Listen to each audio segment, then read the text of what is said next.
Hello, everyone. I am really thrilled to introduce you to the world-renowned soul regression therapist and author, Dr. Linda BACKMAN. Linda has 45 years of private practice experience, including over 25 years guiding soul regressions. Linda was trained by soul regression pioneer Dr. Michael Newton, and they worked together training other therapists.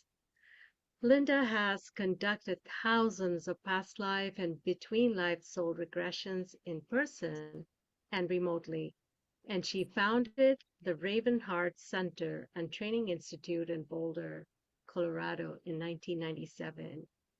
And she teaches regularly worldwide. She also provides spiritual mentoring and psycho-spiritual grief sessions on Zoom. Linda's books are Souls on Earth, The Evolving Soul, and Bringing Your Soul to Light. And there's one more book in the making, right, Linda, that you will perhaps talk about later uh, during this Yeah. gathering. Linda is an international expert in understanding how reincarnation plays a pivotal role in our personal growth and relationships. And Linda also happens to be my teacher and mentor, and I have learned so much from her about soul regression work, especially about the types of souls present on the earth at this time. And today we will talk to Linda about her book, Souls on Earth Exploring Interplanetary Life. It's a really exciting topic. And I would like to underscore how important this book has been for me personally in understanding um, souls who are here on Earth from other dimensions. Moreover, Linda's work has helped me understand who I am, who I truly am, and what my purpose is. And I have so many questions. So without further ado, let us welcome Linda to the Reincarnation Book Club. Welcome, Linda. Oh, thank you so much. Hey, It's great to be here with all of you, but especially with a couple of you that I've known for a very long time. So thank you. We are thrilled to, really thrilled to have you. So please share with our audience with a little bit of context about your early life, what made you move in the direction of soul regression therapy. I Okay. think we'd all love to know. Okay. Okay. Well, some of you know my story and some of you don't. So, okay. So, I often say to people that come for regression, I say to them that there are two flavors of people that seek regression. There are sort of two flavors of people that become overtly spiritual. And I'm one flavor, but not the other flavor. So one flavor that I'm not, and I'm sure some of you are going to relate to the first flavor that I am not. And that's someone who, oh gosh, anywhere from ages, let's just say 5 to maybe 15 or so, knew you were a soul in a body, knew you had a guide, just basically knew there was a lot more than just this life, this body. And that, that for you was just absolutely normal and accepted, and it's just something you grasped from an early point in your life. The other flavor, of which I am a part of the other flavor, are those of us who there were inklings, maybe there were, little plants that kind of barely pop their head above ground, meaning plants that, indications of spirituality, which I can talk about briefly for me. But that second flavor that I am is someone who was well into their adult life, not understanding soul, not understanding past lives, that there's a bigger picture and we are not just this life, this body, and that surfaces well into our adult lives. So my story in brief is that in 1993, now everybody, it's fine, you're going to know how old I am. In 1993, I was in my middle 40s, practicing I'm a licensed psychologist by training, practicing in a general private practice, working with clients, as you would all imagine, all types of issues from depression to anxiety to career to relationship, et cetera, et cetera. I was always fascinated with grief, death, and dying. That was sort of the plant that maybe wasn't tiny, but the plant that had, peeked its head enough above ground, which I didn't understand, but the plant that showed the top of the plant coming, germinating and popping above the earth was that, this psychologist, my formal name, Dr. Linda Backman, was doing a lot of grief counseling and involved in hospice groups and that sort of thing. But I didn't know why. And I didn't struggle to know why, but I didn't know why. And I'd had some of my own grief and loss experiences prior to being in my middle 40s in the early to mid 90s. In 1993, on a day in April, a very dear and close colleague of mine, a man at age 32, who I co-established a group practice of psychologists and psychiatrists. His nickname was Bud. Bud passed at the age of 32 in April of 1993. It was sad from a human standpoint. He had one of those lung asbestos exposure types of cancers, and it took his life at age 32. So Bud crosses over, and that's not the term I would have used back then. Bud crosses over, and within about 48 hours of his passing, I'm convinced he's talking to me from the other side. That was completely a new and rather weird experience back then. He's communicating with me from the other side. I have no doubt that it's Bud. Most of it was heartwarming. Most of it was, oh, my goodness, you're here. I sense you. Seemingly you're okay. I didn't know how that worked at all. And I began to sense, let me back up. I had, within a year of Bud's passing, prior to his passing, a client that was doing grief work with me as the therapist, a client I'd been working with who'd had a adult son die, young adult son die. She walked in with Brian Weiss's Many Lives, Many Masters one day prior to 93 and thrust this book at me and said, "Oh, Linda, I found this book and you have to read it. And it's just helping me so much." Prior to April of 93, I took that book home, skimmed it. It just didn't resonate. I'll be honest. I didn't know what to do with it. I wasn't sort of against what Brian Weiss was writing about, but I took it back to the client a week or two later and said, "Thanks, great. Let's get on with your grief counseling." Then Bud passes and he begins to talk to me from the other side. And he began to show me scenes of past lives in my mind's eye. So I thought, when you're trained as a psychologist, as some of you may be, it's like, is there something wrong with me? Do I need meds? Do I need some formal treatment? Or is this real? So I'm experiencing Bud today. I know a lot about my past lives with the soul of Bud and a lot about that soul that is my colleague whose nickname was Bud. So I've been married 20 or 25 years by this point. My husband and I have always been, some of you know my beloved husband. We've always been very progressive, very open in that respect. So I say to my husband, Earl, who knew Bud as a lunch friend and a golfing friend, I say to Earl a couple of days after Bud's passed, I say to Earl, we're so incredibly sad that Bud has died. That's the word I would have used. And I said to Earl, but could you sit down? And this is really a totally true story. Could you please sit down? I need to tell you what I'm experiencing. So Earl sits down. I begin to explain to him Bud's talking to me from the other side. Bud's showing me past lives. And I honestly think that Earl's going to look at me and just say, oh, honey, you've kind of, I don't know what in the heck's going on with you, but this is really weird what you're telling me. But that's not what happened. And so Earl looks back at me calmly and he says, okay. And I look back at him and go, you mean just okay? You don't think this is really, really strange? And Earl says, no.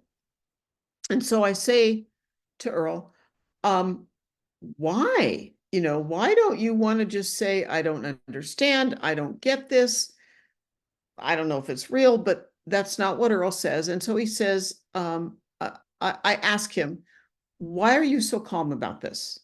And basically what he said, which now, 31 plus years later makes a lot of sense to me, but Earl says, well, and we're about the same age. Earl says, well, only now do I remember something I must have repressed from my childhood. And Earl says, when I was a boy growing up in my own private time and space out in the countryside where I grew up, says Earl, he tells me, he says, I knew about my past lives. I knew details of my past lives. I knew they were my lives. I knew they were real. But he says, nobody in my world back in what would that be, the middle 50s, no one ever talked about reincarnation, soul, past lives. So Earl says, I just tucked it all away and forgot about it. And so basically, fortunately, and I'm convinced this was all sort of scripted at the soul level, that I was going to have support from my spouse. Earl says, no, I've always believed in this. And so if you want to go learn about reincarnation, past lives, souls, how we plan our lives, where we come from, go do it. Earl's not a psychologist. He has a PhD in political science and was an academic for 30 plus years. So that was great permission for me. Like, okay, somebody supports me. I've not lost my mind. And that's what led me, as you know, Smita, Yeah. um, that was the open door for me. Right, right. Yeah, thank you for sharing that. I think a lot of people don't have that kind of support. So definitely, it helps to have a partner who doesn't think you're going cuckoo. So, um, so Linda, your books are so enlightening, especially when you talk about um, the different kinds of souls that are present on the earth plane at this time. And especially the book Souls on Earth talks extensively about interplanetary life. And a lot of people have a lot of ideas about what is known as extraterrestrials. So, um, I would like to ask you, how did you start coming upon this information that there may be souls, there are these different kinds of souls, and then realizing that you could actually categorize them in a way that started to make sense of what may be going on at this time. Tell us a little bit about that. Yeah, I'll just a couple of precursor comments, Mita. Excuse me. I started taking training after that experience in 93. I started reading everything I could put my hands on that I felt was grounded, um, and started training in regression. And fortunately, I already had taken, who knows why, probably guided, I'd already taken hypnosis training, which I really wasn't using a whole lot in my practice, but I already had basic hypnotherapy training. Which of course, everybody think about your own life as I talk, because here's what's so important. And think about steps along the way in your life that perhaps you didn't understand until a number of years went by, because that's true for me. I just took hypnotherapy training because I had some colleagues that were taking it. So I already knew, um, how hypnosis works. Hypnosis is purely relaxation. A lot of people misunderstand that. So first, I needed to find grounded training in past life regression, which I found, and I trained in past life regression. And then, somewhere around probably 97, 98, I came across Dr. Michael Newton's first book. His first book was published in 1994. And Dr. Michael Newton, as some of you probably know, wrote seminal books in the field of what we call, what he originally called life between lives, spiritual regression. So I met Michael, and I'm going to shorten the story without all kinds of details, but so I met Michael Newton, who had figured out how to guide clients not just into past lives, but how to guide clients through a past life to the final scene, to the closing scene, to the death scene, and then to connect at the soul level as it happens every time we pass. That slice of soul that lives within us, that resides within our bodies, when cardiopulmonary functions have ceased, that slice of soul operates on autopilot and just leaves the non-functioning body and elevates back and returns back into higher self, steps back into the totality of higher self. So I met Michael. He'd been doing the work for years. He was just ready to train people in his late 60s. And I trained, and then Michael and I co-taught together, but I trained with Dr. Michael Newton in the work of understanding soul and spirituality and how we plan our lives. Um, I found it fascinating. And at the very same time, maybe like some of you, I found it completely fascinating.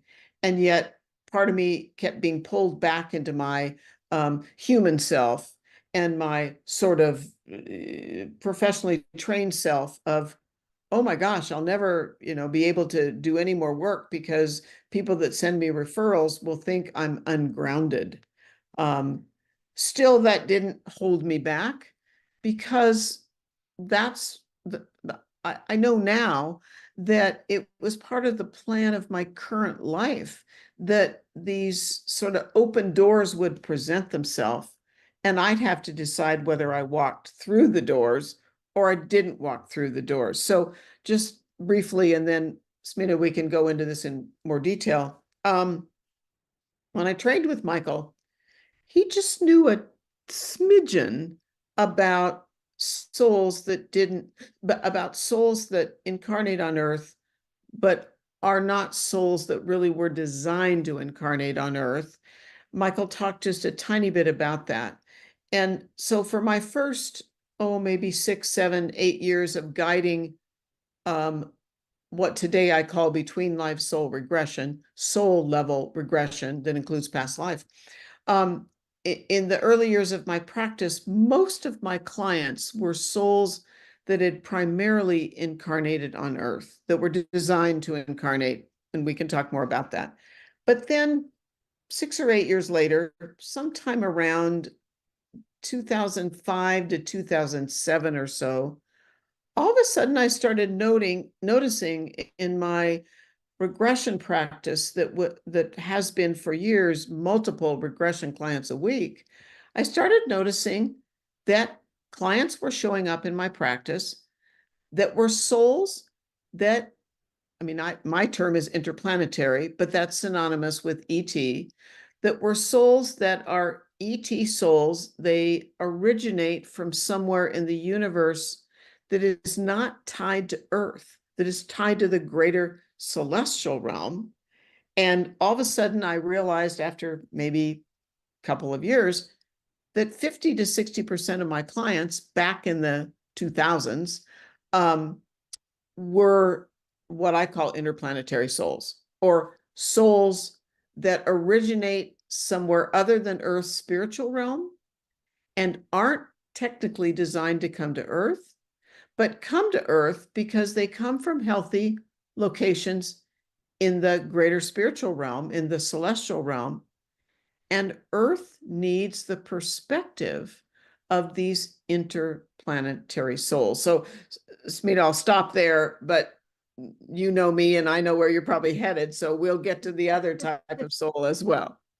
Yes, exactly.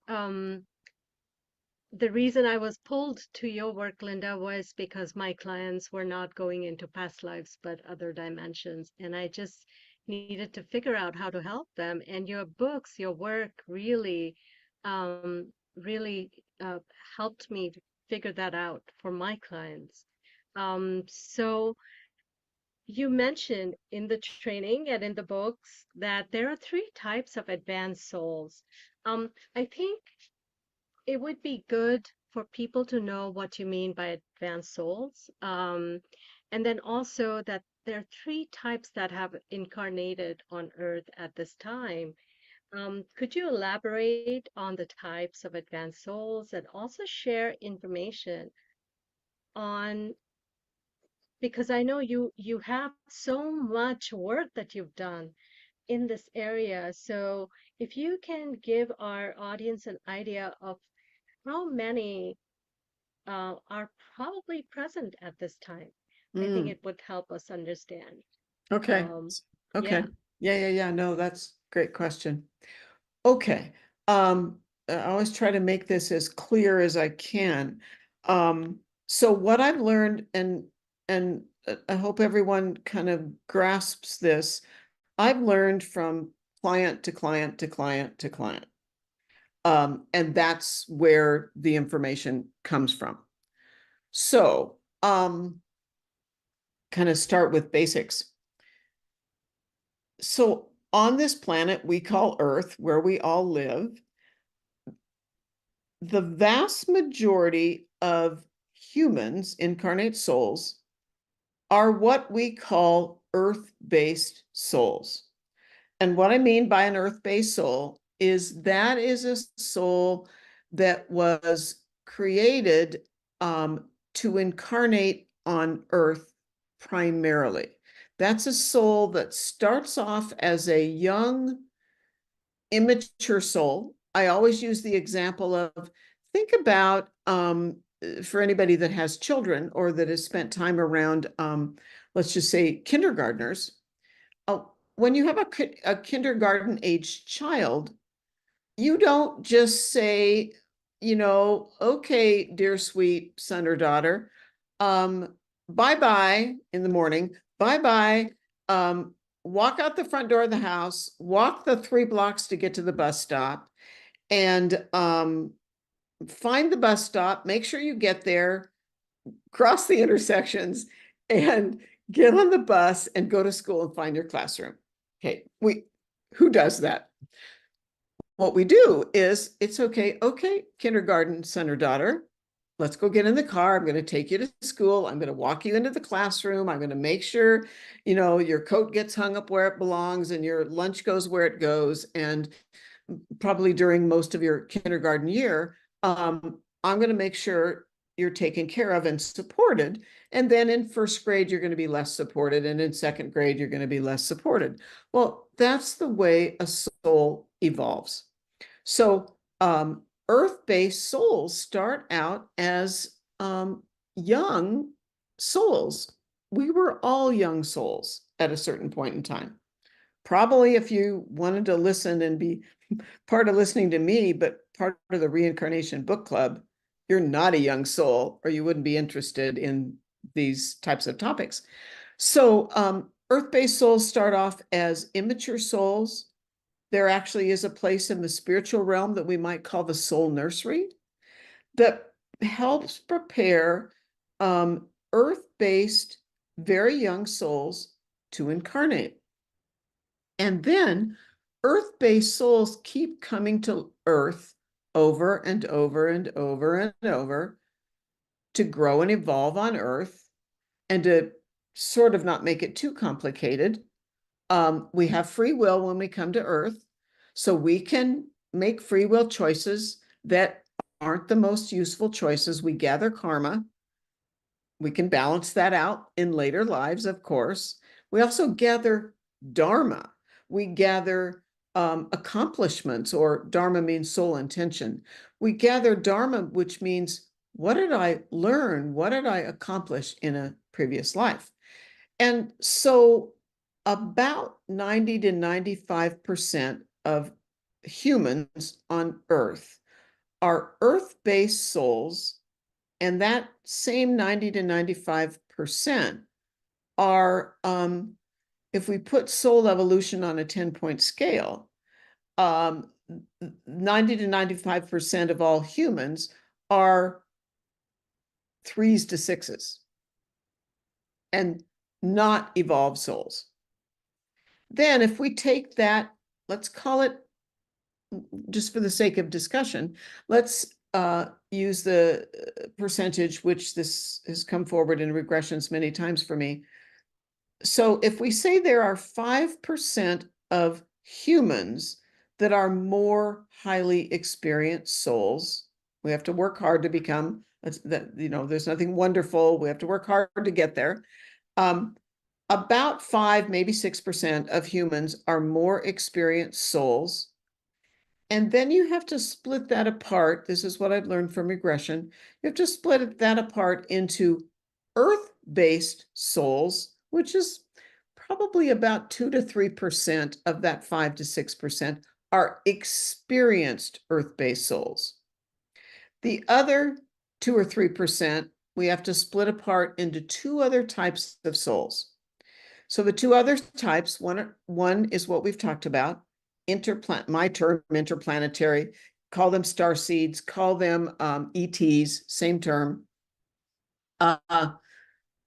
Take that 2 to 3%, split it in half into 1.5, 1.75% that are interplanetary souls. So I'll just talk briefly and we can go further, Smita, if you want. Interplanetary souls come from a multitude of locations in the celestial realm. They don't necessarily, some do come from names of places you would think about: Arcturus, the Pleiades, Andromeda, Orion's belt. But a lot of interplanetary souls that agree to come to Earth come from locations where the name of the location is meaningless to us. But there's only one basic reason that interplanetary souls come to Earth, and that's because they come from healthy cultures somewhere in the celestial realm, usually somewhere inside of the solar system. The solar, we're sort of narcissistic here. We call our solar system the solar system. Most interplanetary souls come from within the solar system that contains Earth. A few come from the Milky Way galaxy outside of Earth's solar system, or the solar system that Earth belongs to. But these interplanetary souls agree to come to Earth because they come from healthy cultures. Now, these healthy cultures can be purely mental, purely emotional, science-oriented, child-oriented. They have romantic partners in some places. They don't have romantic partners in other places. They have children in some locations. They don't have children. But interplanetary souls agree to come to Earth to aid humanity. And actually, it's quite challenging, oftentimes, for what I call an IP soul to come to Earth, because Earth is so outside the norm for these IP souls. So a lot of interplanetary souls struggle with social, emotional, physiological issues like the autistic spectrum, ADHD, allergies, autoimmune disorders, chemical sensitivities, difficulty being in large crowds, energy, and that kind of thing. We need interplanetary souls on planet Earth. Then, just to introduce the other group of souls. So as my regression practice moved along, it was like, Linda learns about Earth-based souls. Then some years later, Linda learns about interplanetary souls. And then some years later, maybe the last, 10 to 12, 13 years, I started working with more clients who I'm going to back up one quick half step. Regression work means I don't give the information to the client gives the information to me. Right. The client actually channels their own soul, their higher self, and channels their guides. So maybe 10 or 12 years ago, I began to work with clients that I started to learn were a third type of soul, Hmm. meaning souls from the angelic realm. So the angelic realm is the realm, I like to call it a cadre of souls. It is the, we might say, location in the greater Earth's spiritual realm that serves the divine. That's use pick your own term. Serves source, serves God, serves the Tao, serves Great Spirit. A term I use a lot because it comes up in regression is the Manu, Manu, which is a Sanskrit term for divine guidance or divine soul guidance. So I've worked a lot with angelic realm souls who are obviously in body, because that's how I work with them. And they serve source, and there's a signature core energy to an angelic realm soul, and that is that they carry this pure energy of love and compassion. It's a, I'll be honest, sometimes when I work with an angelic realm soul, it almost takes my breath away, because often these are people who are so non-judgmental that it's a highly unique quality, but that's that they are like ambassadors of source energy. And we need, in my opinion, badly on the planet, ambassadors of love and compassion and non-judgmental attitude. So those are the three types of souls. Great. Thank you, Linda. I mean, that was a great explanation. Um, So I'm sure everybody's thinking about this, and I certainly thought about this when I read your book and before I had my BLSR, before I found out where I was from, um, that, Earth is so challenging for IP souls. And by the way, I love the term IP because I feel like ET has some strange connections. Not everybody thinks that ET is good energy and all of that. So when I think of these souls as IP souls and angelic realm souls, it just feels very positive to me. Um, but knowing that Earth isn't exactly a very easy planet to live on, there are extremes here, there's duality, there's density, emotional upheavals, death, grief, politics, wars, family feud, like you name it, it's all here. Right. So why would IP souls or angelic realm souls want to come to Earth? I mean, is there, do you think there is a personal reason, or are they just following orders from the Manu? Like, why would they want to come here? Yeah, that's great. That's a great, I love what you're saying. Well, are they following orders from the Manu? Um, yeah, let me just kind of pause. Well, first of all, it is my understanding that no soul incarnates on Earth who is completely coerced, whether they're Earth-based, IP, angelic, we always agree to incarnate. That there isn't, that there may be pressure and encouragement. I don't want to say there isn't, but there is the sense of, I agreed to do this. Now, I'll say, which probably this won't surprise anybody listening, there are times when I've worked with clients, and others of you in this group that guide regression have probably heard this too. There are times when I'm working with a client in regression, they're discovering who they are, why they're here, working a lot on past lives, but soul agreements, whether they're, so just to make this simple, EB, earth-based, IP, interplanetary, ARs, what I call angelic realm souls.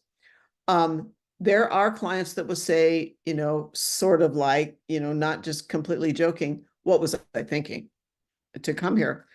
But it's an interesting question, Smita, because I'm trying to think how to say this. Certainly there are many places where souls incarnate in the greater celestial realm, and I have absolutely no doubt of that from my years of guiding regression. But there is something about the intention of Earth and the intentions that are not yet, for sure, fully satisfied, that Earth was created to be a location where souls embodied, but souls, as I said earlier, souls have free will to see if this could be a successful location for incarnation. So, therefore, many souls, including people, I'm sure, in this group and those of you listening or who will listen to the recording later on, said, okay, I'll volunteer, I'll go to Earth, and I'll do what I can, but I know it's not an easy place to go to. But I know that, the word, fancy word, the word recalcitrant comes to me. And, probably most of you know what that means. Recalcitrant means kind of kicking and screaming, or, oh, do I really want to do what I came here to do? But I've also heard from some clients in a way that Earth is an experiment. Earth is an experiment to see if we can get this, relatively speaking, to get this figured out where, and, not to be overly Pollyanna, not to be overly esoteric, but where all people's needs matter, where all ways of life and ethnicities and cultures and, are important. And, we could spend the whole hour and a half, which we won't, talking about how that isn't happening on this planet. So there's a willingness to come into body, no matter which of the three types of souls you are, to aid this location called Earth. And is there, Linda, would you say that even if you are an angelic soul or an IP soul, spiritual growth probably is something that everybody has to go through anyway as a soul, no matter what kind.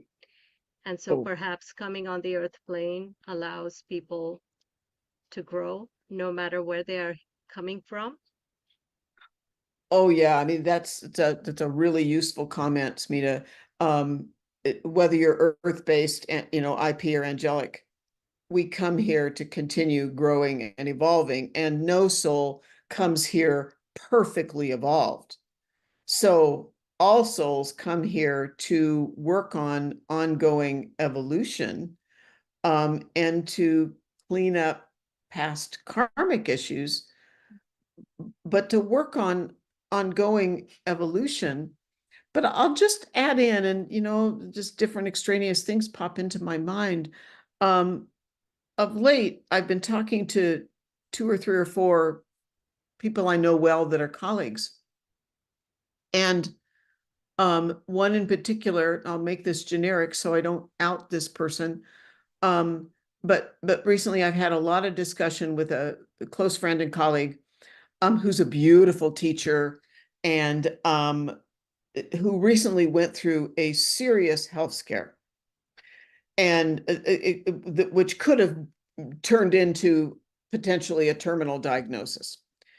It did not turn into a terminal diagnosis, and it was a very challenging experience for this woman.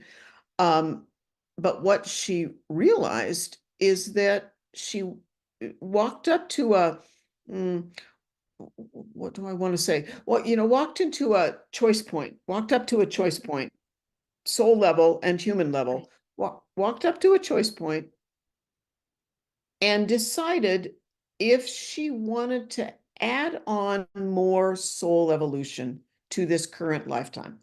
She's Got accomplished it. a great deal. She's a beautiful teacher and writer. But she walked up to this choice point, and fortunately, it appears I like to use the word addendum. It appears that she's added on a soul agreement to her original uh, coming into body, her original soul Mm-hmm. agreement. She's added what I like to call an addendum, and it was tough. It was a tough human experience, and I bet at the soul level, a tough decision. So, Sure, sure. yeah. Oh, fascinating stuff. I can't wait to hear more on that. Um, so Linda, you describe in your book really well certain defining characteristics that help us identify IP souls. And what are some of those characteristics? Just in case folks here want to tick off a list they might have, or it might make them think like, oh, I have a child, or I had a Mm, mother who, was like that. right. So Yeah. Yeah. what Okay. it Yeah. would be fun to hear about what some of those characteristics are. Yeah. Okay. That's great. I'll kind of do my best to define a list.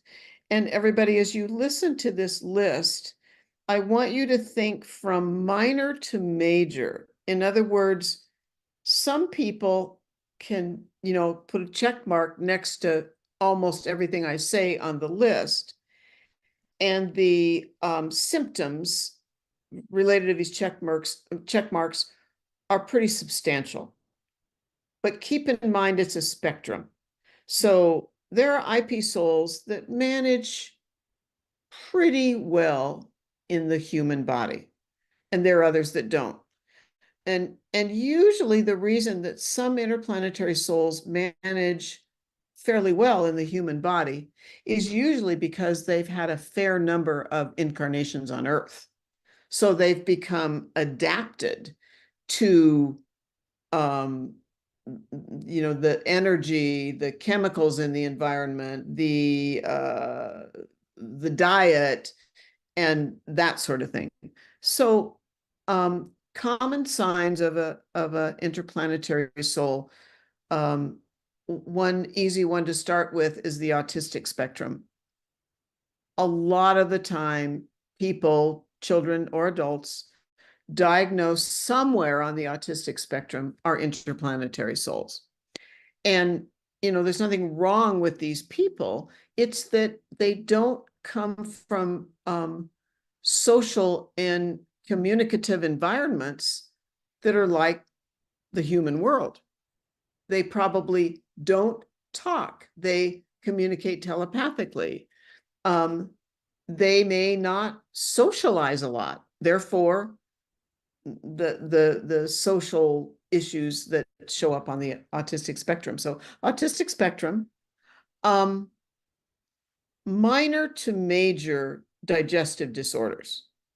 So, and everybody, as you listen, because what popped into my mind just there and why I paused, I have a family member who has serious Crohn's disease.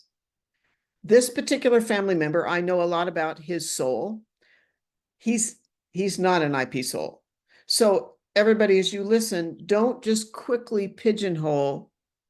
Mhm. Somebody that has severe Crohn's disease is not automatically an interplanetary soul, but all kinds of allergies in general, and then food allergies. So chemical allergies, medication allergies, and food allergies, and digestive.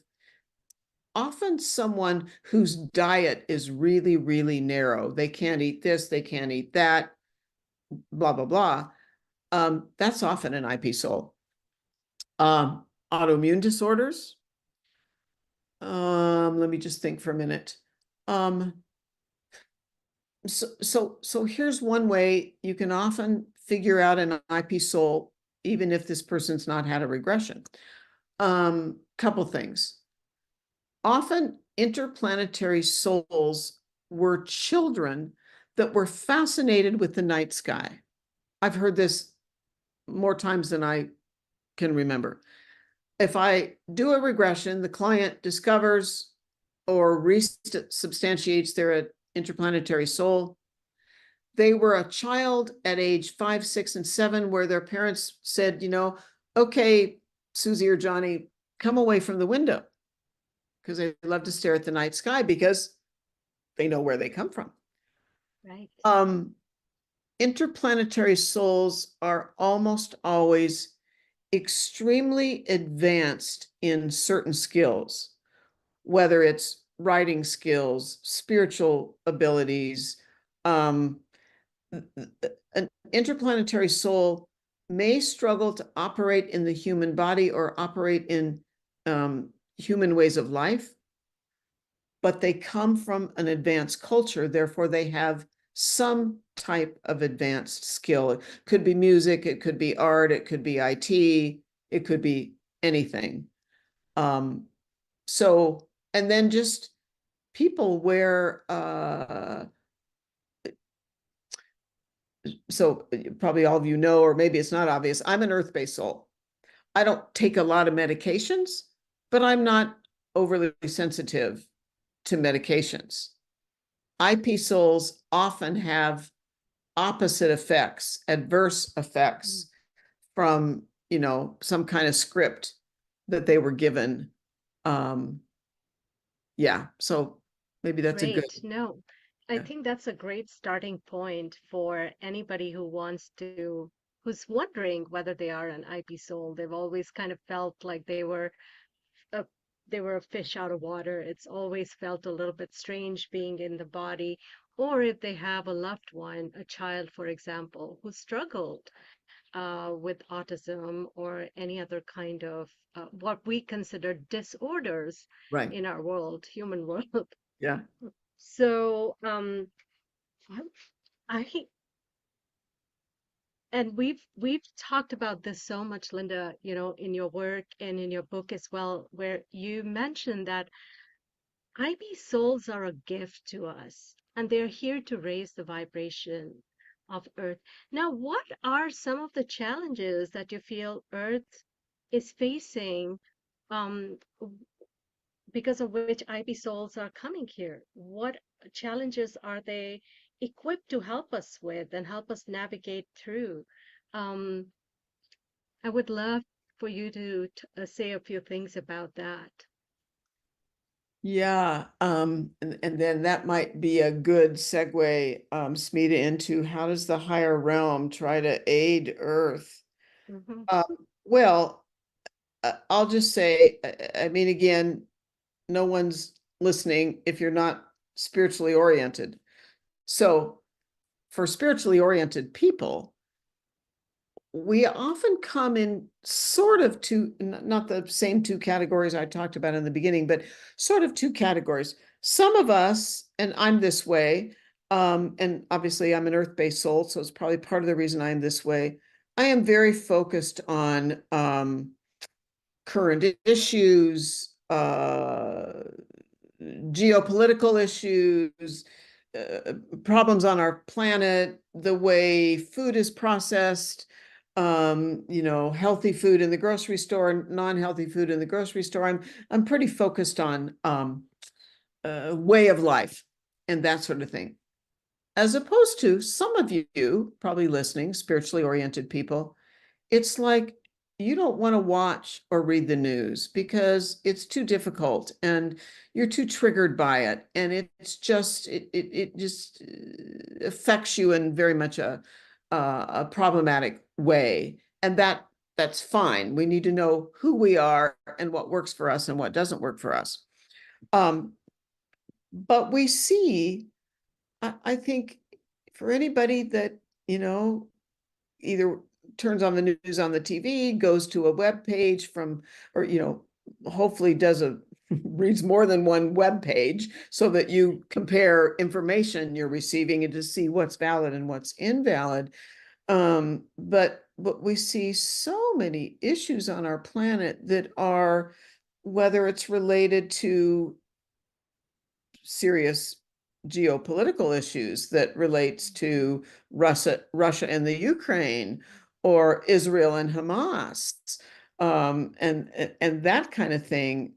The higher realm is highly concerned about how humans treat humans. And I don't mean necessarily any of us, but the higher realm is concerned about how we treat the earth, how we treat animals, how we treat each other. That isn't always the most useful. So I know from listening to clients and one or two people that are capable channels that I value and trust the material that they channel, um, that that the higher realm, I'm trying to put this so it's clear. The higher realm works to prepare more interplanetary souls that are Mm-hmm. obviously highly experienced, more angelic souls that are highly experienced, Right, uh, to come to Earth and to manage on Earth. And it takes a fair amount of preparation to right. prepare an interplanetary or an angelic soul that may never have been here or may have only been here 2 or 3 times.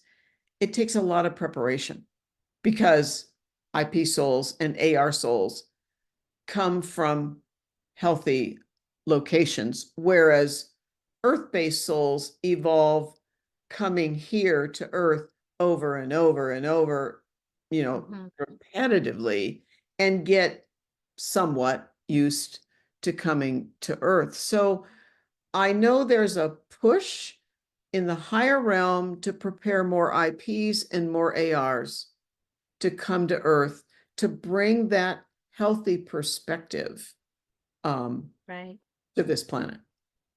right, right. And I've heard you talk about how the IP souls and angelic souls are here to show us a higher way of living, deeper compassion and more love and care for everything, for nature, for animals, um, and I can also see how being here because they haven't lived in the chaos that Earth plane can be and the harsh energy. So I'm sure it affects them in different ways. Um, Now, this was a question I thought would be really interesting to know that, well, we have these souls on Earth. We have EB souls who are really experienced. They really understand how things work on the earth plane. There's IP souls who are bringing their special gifts, and there are certain things that they know better. For example, perhaps scientifically they're more advanced, or perhaps they know more about farming sustainably, things like that. And then Mhm. angelic souls, understand love and compassion in a way that others don't. Now, do these souls work together? Do they ever like come here on a project and work together? Yeah, great question. That's beautiful because that's kind of where my mind was going, and then it probably would be useful also to talk about Earth-based souls and the coordination of experienced Earth-based souls. But well, maybe this I'll pull all these pieces together as best I can. So okay, so uh, most of us, if we're regression therapists, we've probably had clients that, sort of quote unquote, walked in the door for a regression and said, which I've heard this many times, um, oh, Linda, I'm ready for my regression. And what I'm almost sure I'm going to be told, among other things in my regression, is that this is my last life, my last incarnation, and I get to be done. Okay. I mean, I've heard that a zillion times. So here's the thing, and it's part of what I find important to teach and what my guides push me to teach. Um, no matter which of these three types of souls that you are, you of course have and you're in body, you of course have a higher self.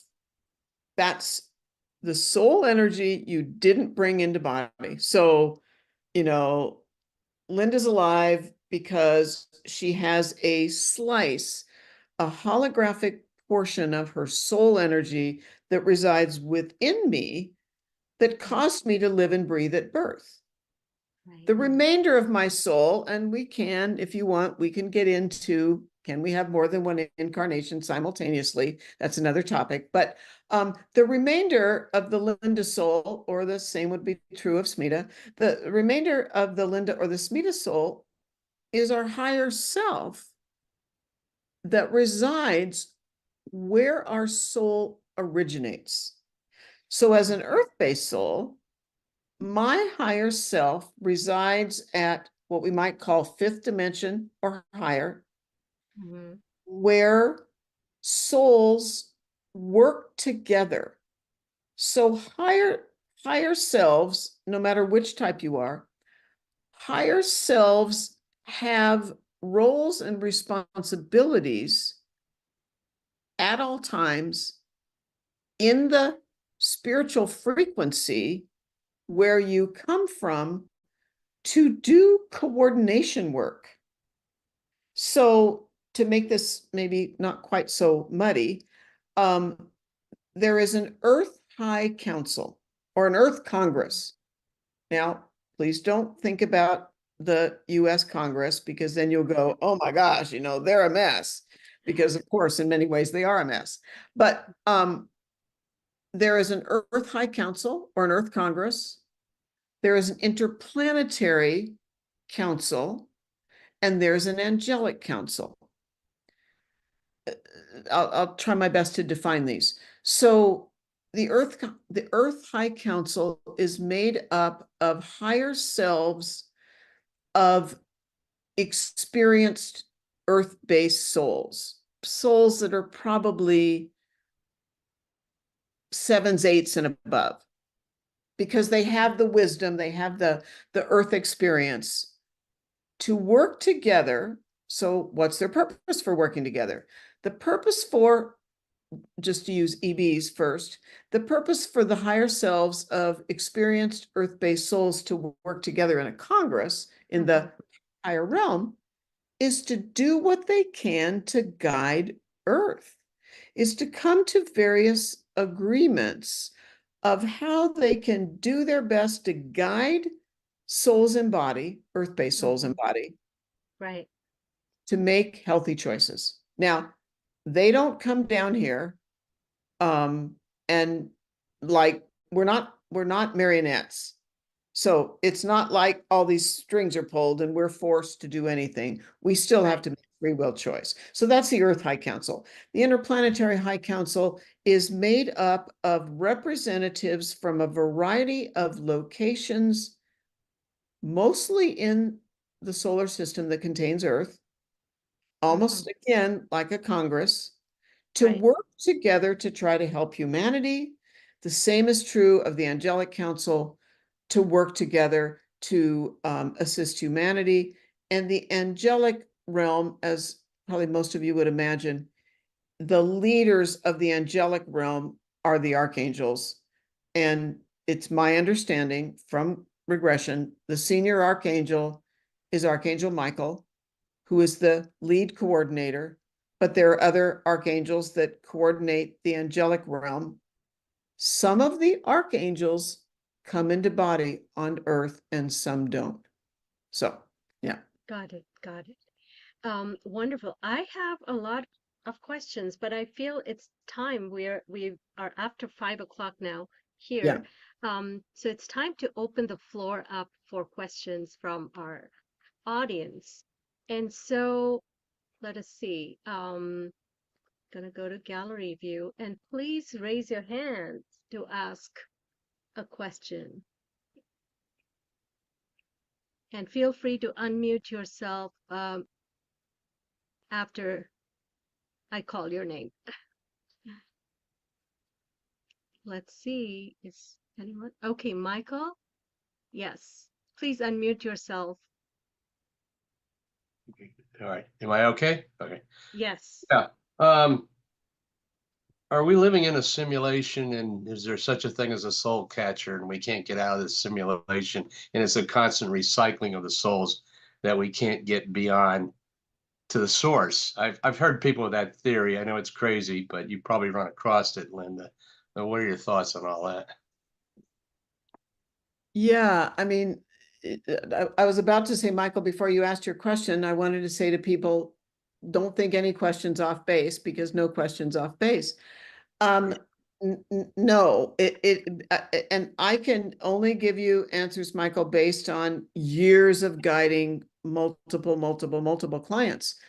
No, I don't think we're living in a simulation at all. I believe that it just focusing on Earth and focusing on humanity, people, I think spiritual people need to be careful not to make souls, spirituality, reincarnation overly airy-fairy.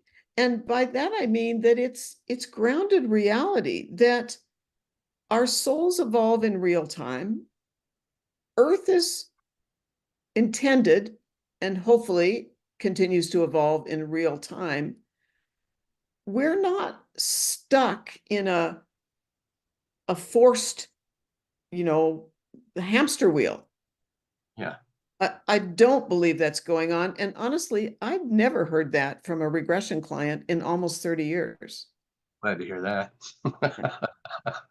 Yeah. Well, that's why I want to ask you on that, because you get all these conspiracy theories, Linda, and you just go a little crazy with it, and it's like, I want to get out of this crazy place one time and get out of here, period. Now, and I don't want to be stuck in a recycle bin. And you Right. hear this stuff, and it's like the flat Earth and all that other stuff that we run into. These are just questions that I have to ask, and you're probably a pretty good authority to answer them. So thank you, appreciate Yeah. that. Thank You're you. you're Thank you for you're your welcome. question. Yeah. Lauren, please unmute. Hi, thank you so much for calling on me. Thank you for hosting. And Linda, thank you so much for being here. Okay. I'm not sure how to ask this, so I'm just going to give it a shot. Do you have a sense that there is other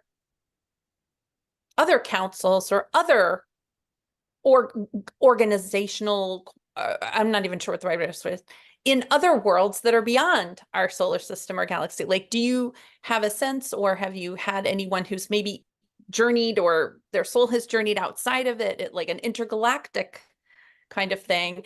Because I could kind of appreciate a universe or world in which, we are governed by some properties that are scientific, et cetera, where, maybe, I mean, we're only limited in this vessel, right? But maybe our soul experience is only limited to this certain circumscribed, for lack of a better word, spiritually geographic field.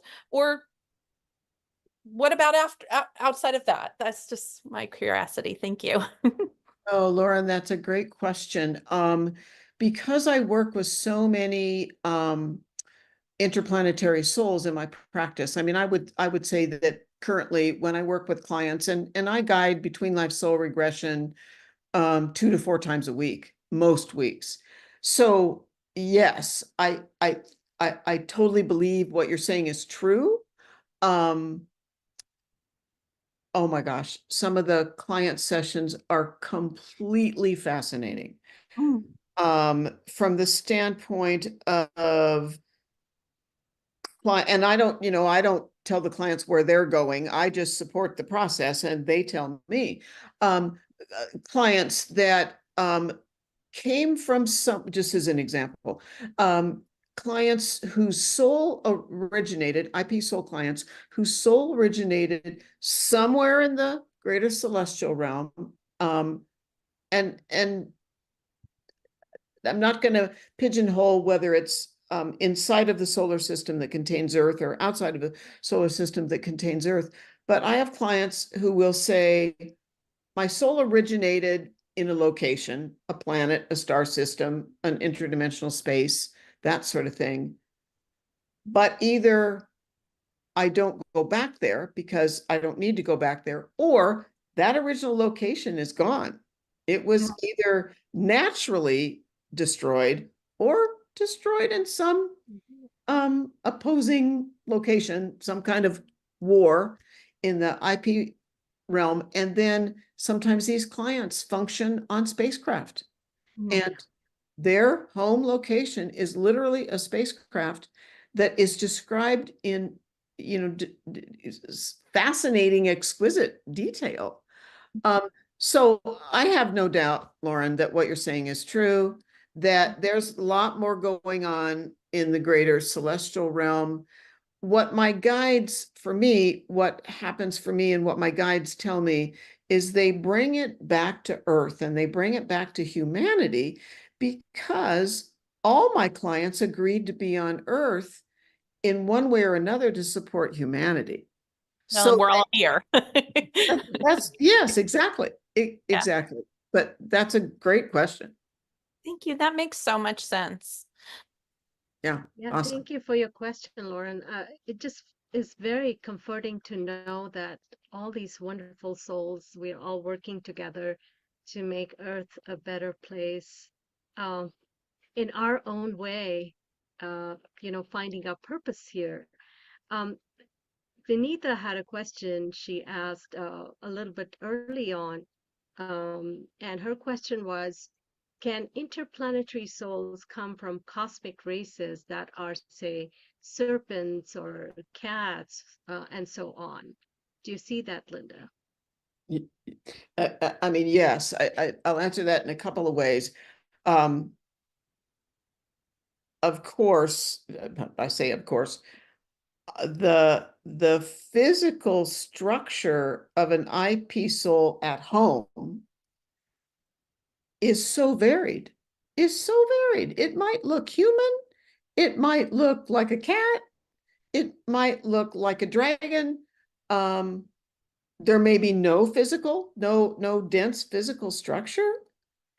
Right. And what it brings to mind, so I'll just say this briefly, we can talk about this before we finish this evening, but my husband Earl and I, along with a wonderful co-leader, some of you may know, we just a couple of months ago, we came back from co-leading a group to Egypt.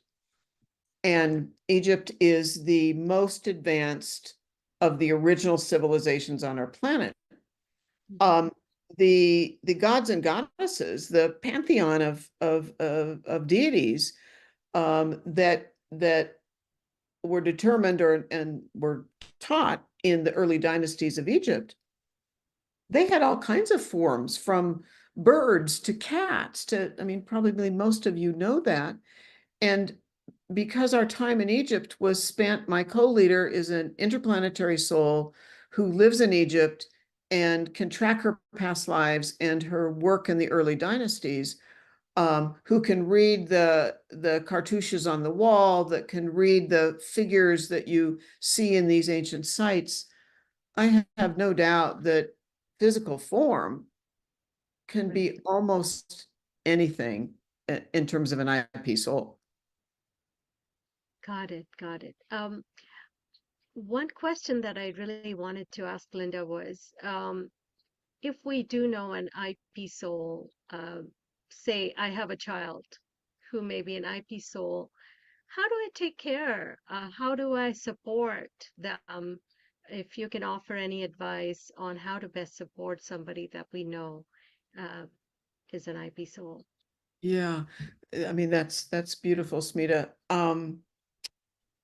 Let me just say, a colleague of mine was commenting about this to me recently as she was listening to me talk about IP souls. Some IP souls, and then I'll come to the notion of being a parent of an IP child. Some IP souls, child or adult, some struggle mightily to be in body, to function, to deal with sort of the complexities of human life. And in some cases in human life, the lack of awareness of honoring all people and all of that. So I'll just say that there are many, certainly not all IP souls, struggle to make ends meet financially, and to manage in all ways in body. But yes, I think it's important if you're the parent of an interplanetary soul child, and that would not be unlikely if you're a spiritual person, then your soul may well have agreed to be the parent of an IP soul child because we need that advanced soul on the planet. The IP soul child needs to be accepted for their perhaps social limitations, all types of sensitivities from, something kinesthetic, diet, learning, need for isolation, that it really requires the parent of parent or parents, and siblings and family members of IP soul children to accept and honor the unique needs of that IP soul client, and not, not misjudge that child, or that child may need, special help in school because, they're not good at test taking, or they're learning challenged. Right. We need their wisdom. Yeah. Absolutely. Yeah. Carol, please unmute. And then Tiffany.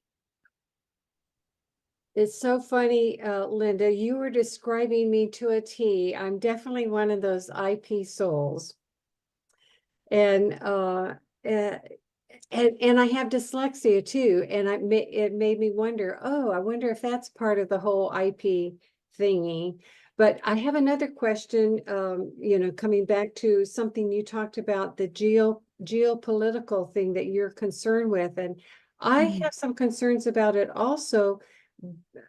And I can't talk about the way I'm concerned with my normal friends, because what I'm seeing is these things that are happening have some past life unresolved karma. What do you think about that? Have you looked at that by any chance?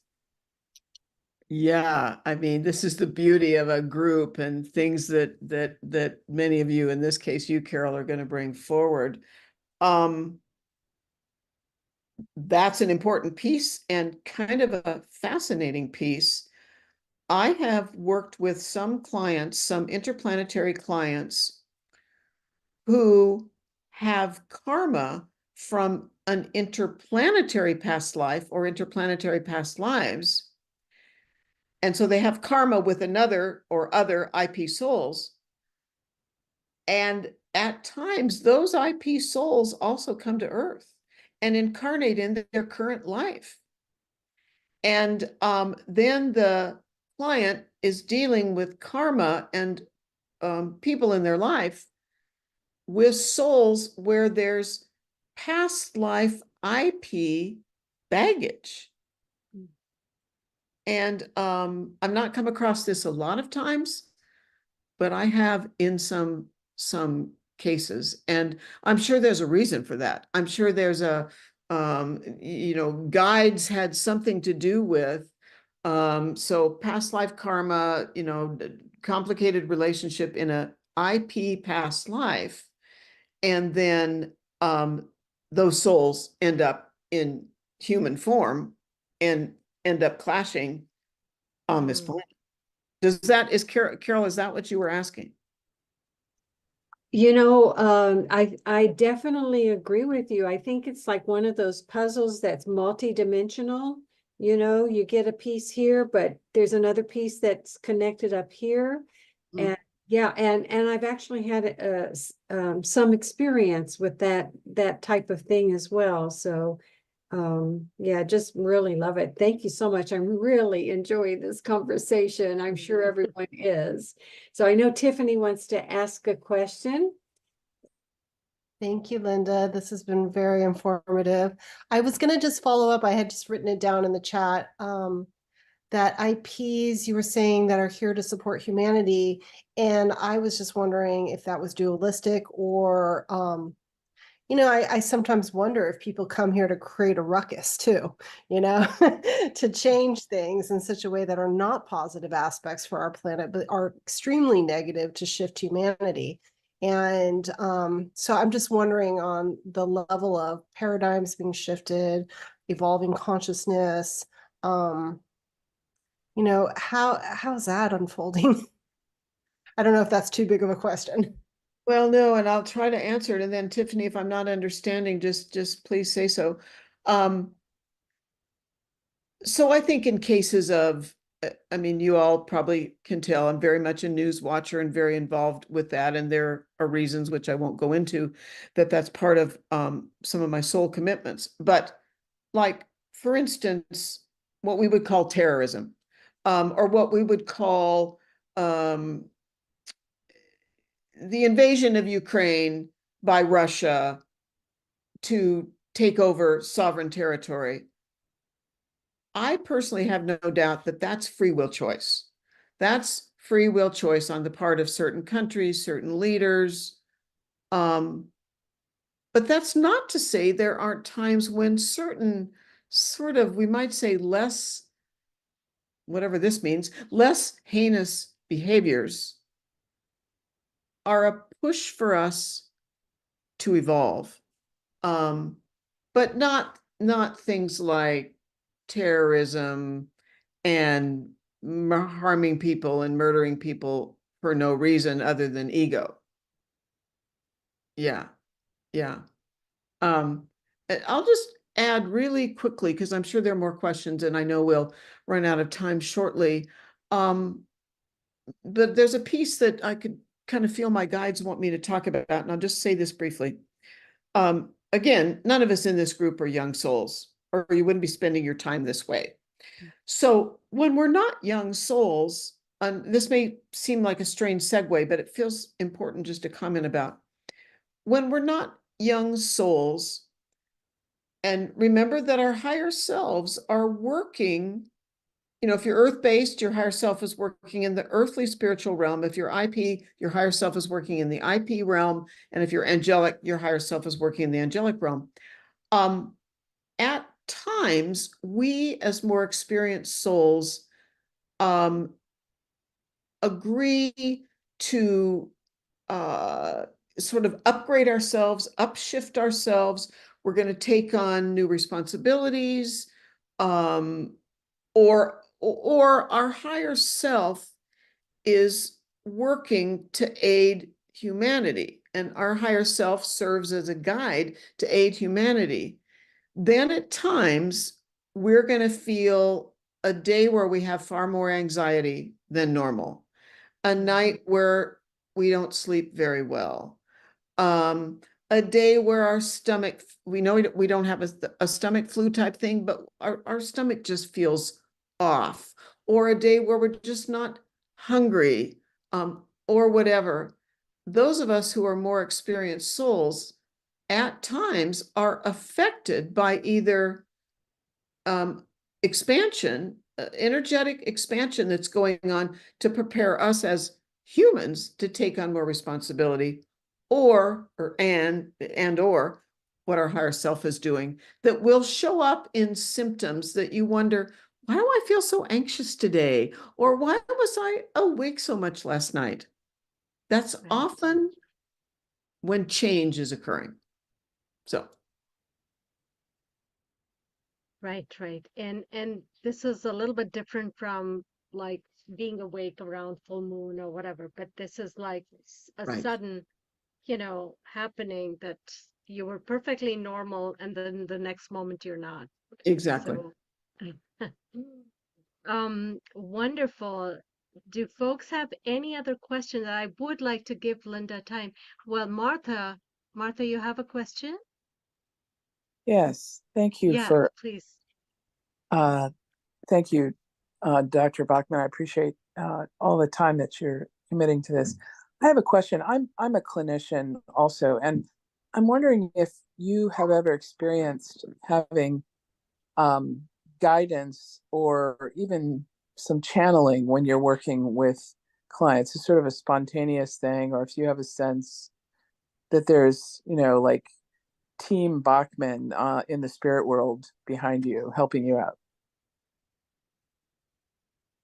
So Martha, you're saying, I want to be sure I understand.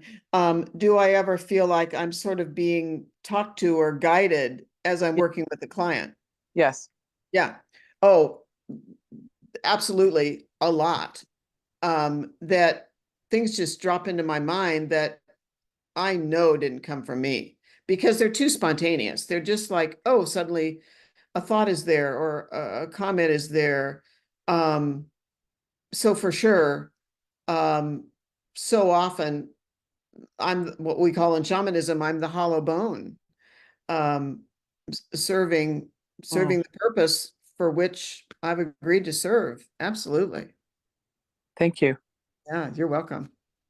And you. I'm sure, Linda, you're a guide to many as well. So not just on, in the three-dimensional world, but then in other ways too. Um, I would like to give you enough time to share with everybody, your upcoming events, the latest book you're working on, um, or anything else you would like to share with us before Okay, we awesome. close. Yeah, thank you. Well, you probably all, and I can put it in the chat box, but my website where you can find what I'm doing and you can find interviews and that sort of thing is this is all run together, and I'll write it in a minute in the chat box. Ravenheartcenter.com. Ravenheartcenter.com. Well, there are people that think I should slow down and or maybe retire, but I don't have an interest in doing that. So that's not going to happen anytime soon. I have a new book coming out. You won't be able to put your hands on it until 2025. It will include, as all my books are, it's based on client material. So it will be filled with client regression material. And one of the reasons I decided I felt compelled to write another book is because I don't have a lot of angelic soul material in my books, but it will include other material. And I actually just honestly this morning sent the manuscript off to the publisher. But it's a very long publication cycle. So sometime in 2025, you'll be able to put your hands on that book. I am going to co-lead another group in February of 2025 to Egypt, and that's on my website. That is an amazing experience and a powerfully evolutionary experience when we're there. That's kind of awesome. I'll be giving a 2-day workshop in June in Lausanne, Switzerland. It's a live workshop if anybody happens to be anywhere near there. I'm going to teach live online regression in the fall, and I haven't taught live online in a number of years. You can take an online course that isn't live that I've taught, but it just felt like it was time. So I'll be teaching live online, past life soul regression in the fall, and between life soul regression in the spring of 2025, live online. I mean, I'm guiding regression sessions on Zoom. I no longer work in person. Zoom works beautifully, and that was kind of a gift of COVID in many ways. So, kind of off the top of my head, there's a new. I've been doing periodic Gaia TV episodes with 2 of their hosts. And in the next probably 1 to 3 weeks, there will be a new episode with Regina Meredith that will drop. And her program is called Open Minds. And so that will show up soon in May sometime. Yeah, but if you want to get on my mailing list, which is simply an emailing list, please go to my website and sign up. And I mean, this has just been awesome because all of you, I love to talk to groups of people that are spiritually oriented and interested in expanding, because it's the only way we affect change on our planet is to keep learning, growing, evolving, and expanding our perspective. So this has been an honor, a blessing, a privilege to be with all of you guys. Well, thank you. Thank you for making the time to be with all of us. And I know that you have a very full life, but I also love that you're so dedicated to serving on your mission, and all the work that Earl and you do together, lobbying for better air, for better water, for our climate. I'm just so grateful to have found you and to have you in my life, and uh, really this opportunity to talk to you about interplanetary souls was just an excuse to hear about all the good work that you've done. So thank you so much for that. And I would really love for all of us to just take a moment, close your eyes, and let's just pray for our planet, send a beautiful thought to whatever you're called to. You know, if there's a strife somewhere, or some cause that um, feel you can help with energetically. So let's do that. Just take a moment, close your eyes.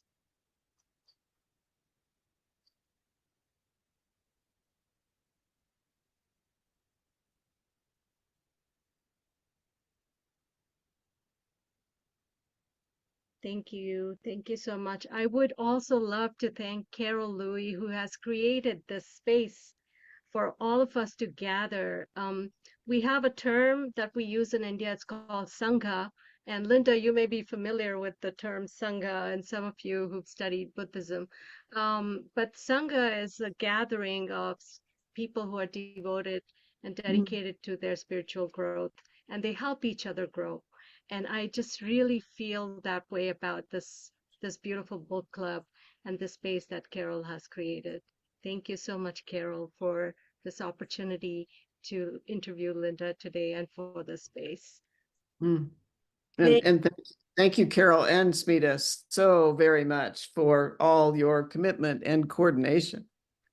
Thank you both so much. And Tiffany, who's our silent partner tonight, but she's part of the whole team organizing everything.